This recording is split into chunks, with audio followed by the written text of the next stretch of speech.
On ne peut pas m'emmener en prison pour que je sois un prisonnier politique. Parce que lors du jugement, on va se poser la question de savoir pourquoi le monsieur a été arrêté. On dirait parce qu'il a insulté le président de la République. C'est à cause des injures qu'on pouvait m'arrêter, parce qu'il y a eu outrage à l'autorité. Mais pourquoi a-t-il outragé? Pourquoi a-t-il insulté l'autorité? Ah, parce qu'il dit qu'il y a des gens qui détournent l'argent du pays et qu'on n'arrête pas ces personnes-là. Et là, ça va sonner vraiment bizarre. J'avais réussi par mes interventions à faire en sorte que commence aussi par délier la langue, par constater l'état de leur village, de leur quartier, de leur région, de leur canton. Ils ont commencé à parler, à revendiquer, à intervenir dans mes lives. Ils disent, il faut tuer ça. Le seul moyen de faire en sorte que d'autres ne puissent pas, par sa suite, continuer, il faut lui faire passer pour quelqu'un qui est dérangé, quelqu'un qui n'est pas normal. Ce jeune doit forcément avoir des diables. Un individu normal, sans armée, sans richesse, sans compte en banque, sans grande connaissance, ne peut pas oser être sur le territoire togolais et défier l'autorité suprême comme il est en train de le faire. Il est forcément fou. Ou c'est le seul moyen de casser, de briser son mythe. J'ai dit je ne bouge pas. Vers 16h, 17h, il y a un pasteur qui s'est mis à m'appeler. Et si il est en ligne, qu'il reçoive mes salutations. Mais je n'ai pas voulu l'écouter parce que je savais que j'étais sur la voie de ma destinée. Et je ne pouvais pas agir autrement que de me laisser prendre. Ce pasteur m'a appelé. Il me dit, il faut que je pense à quitter le territoire national. Ce que je fais, c'est une mission divine. Je vais me faire prendre dans les heures qui arriveront, de penser à fuir le pays. Je lui ai dit, monsieur, vous êtes un mauvais pasteur.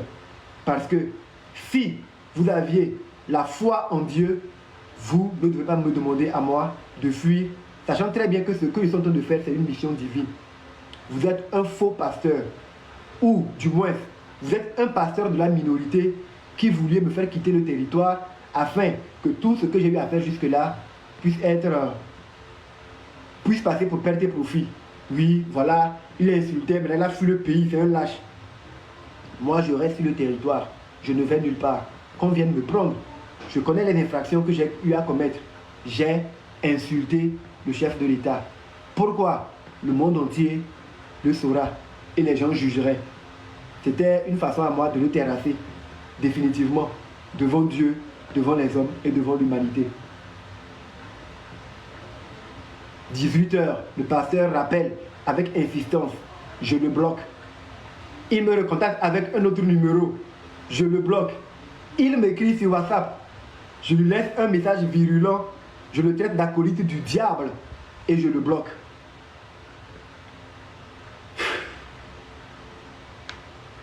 « 20h, 21h, je suis là dans ma chambre quand mon épouse rentre avec fracas. Et ça ouais. Sojade va Romelo. J'ai dit, faut pas t'inquiéter. Ils sont venus pour moi, je les attendais depuis. Je me suis levé, je suis sorti. Je suis allé à leur rencontre. Il y avait déjà 6 à 7 soldats qui étaient là. J'ignorais qu'il y avait beaucoup d'autres dehors et tout. Et quand je suis sorti de chez moi, ici sur la véranda, je dis, vous êtes venus pour moi? Ils disent oui. Ils n'avaient pas de mandat. Ils étaient venus à des heures qui n'étaient pas catholiques. Moi, j'avais pensé que parce que j'étais en infraction, il aurait eu une convocation à laquelle je répondrais et ensuite je serais déféré devant le procureur et tout. Mais ils sont venus à cette heure-là. Mais bon, je me suis levé, je m'attendais à cela. Vous êtes venus pour moi? Ils disent oui. Je dis ok, permettez-moi de me changer et on y va. Je retourne dans la chambre, je vois qu'il y a 2 personnes qui me suivent en même temps. Je dis oh, les gars, je veux juste me changer. Laissez-moi mettre dans mon intimité. Que non, nous sommes tous nos garçons, change-toi. Ils ont peut-être pensé que je rentrais pour prendre des armes ou un gris-gris, ou que j'allais peut-être passer par la fenêtre où il y avait une autre sortie, je ne sais pas. Mais toujours est-il qu'ils m'ont suivi dans ma chambre. J'ai enlevé le short que j'avais porté, j'ai remis un pantalon, j'ai mis une chemise, j'avais mon dernier fils qui était couché. Je l'ai réveillé et je l'ai pris dans mes bras J'ai dit, laisse l'enfant. Je dis non, je veux lui dire au revoir avant de partir. Je lui ai dit, Badala Moroa, je pars, je ne sais pas quand est-ce que je reviendrai. Mais fais tout pour être sage. Il se peut que tu ne me vois plus jamais. Mais souviens-toi de moi. Pensez à tout ce que j'ai eu à vous dire. Et je l'ai recouché. Je me suis levé. Je les ai suivis. Je sors. Je vois qu'il y a beaucoup d'autres militaires armés. Oh, je dis, mais tout ça pour moi. Mais j'étais zen et serein. En avançant, nous avons loué quelque part. Ma villa est la dernière. Il y a celle de mes parents. Je vois qu'il y a des gens qui sont même déjà rentrés au niveau de mes parents aussi. Oh, comment? Ils sont venus pour moi, mais pourquoi ils rentrent chez mes parents armés? Ma maman, elle est sortie, elle était dans la douche. Elle est sortie dans la cour, dans sa serviette. Et ça, ouais, Abelake, Léoki, pour me dire, et ça, ouais, qu'est-ce qui se passe? Tu vas où? J'ai dit, maman, sois tranquille, retourne, va t'habiller, c'est pas pour être comme ça, vas-y. Mon papa, lui, était assis devant la maison, à son lieu habituel, dans une chaise où il prend souvent de l'air.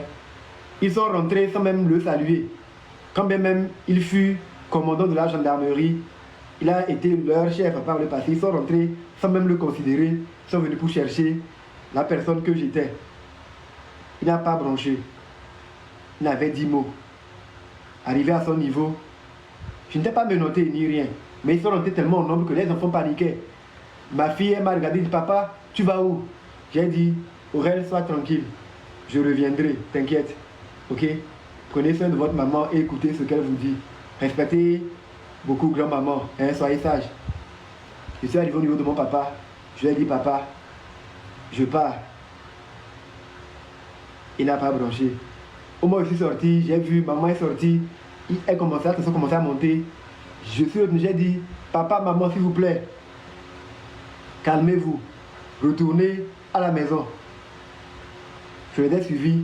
Ils ont voulu me faire mettre dans une voiture personnelle d'abord. Après, ils me disent non, tu sors, tu vas dans une pick-up. Et je vois le quartier ameuté. Je vois qu'il y avait plusieurs voitures. D'autres arrivaient, habillés. Je dis, oh, mais comment?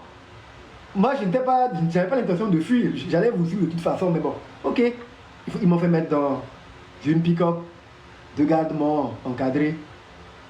Une autre voiture est venue. Ils ont dit, bah, démarrez, allez, West Creek. Et pendant ce temps, ils ont donné l'ordre qu'on fasse une perquisition chez moi. Pendant qu'ils m'emmenaient, ils ont commencé à faire une perquisition chez moi, en mon absence. Je ne sais pas par quelle alchimie cela peut se faire, mais bon, c'est ainsi que les choses sont passées. Je suis arrivé au West Creek. Serein zen. Quand j'étais dans la chambre, j'avais défait mes locks. Je pensais me défaire pour les refaire, donc c'était un peu en vrac. Donc quand on est arrivé, j'étais resté serein, assis. Des soldats rentraient, ils me voyaient. Amron, ça va et tout? Je dis oui, ça va. Sereinement. Je n'ai pas été violent, je ne paniquais pas. J'étais zen parce que je savais que ce que j'avais fait méritait que je sois interpellé. Dans ma tête, finalement, ouf, ce ne sont pas les oncles ou les officiers du village de mon père qui sont intervenus. Je vais aller devant le procureur, donc voilà, je vais aller en prison. C'est le moindre mal. Après, qu'est-ce que j'allais devenir, je ne savais pas, mais j'avais déjà accepté cela.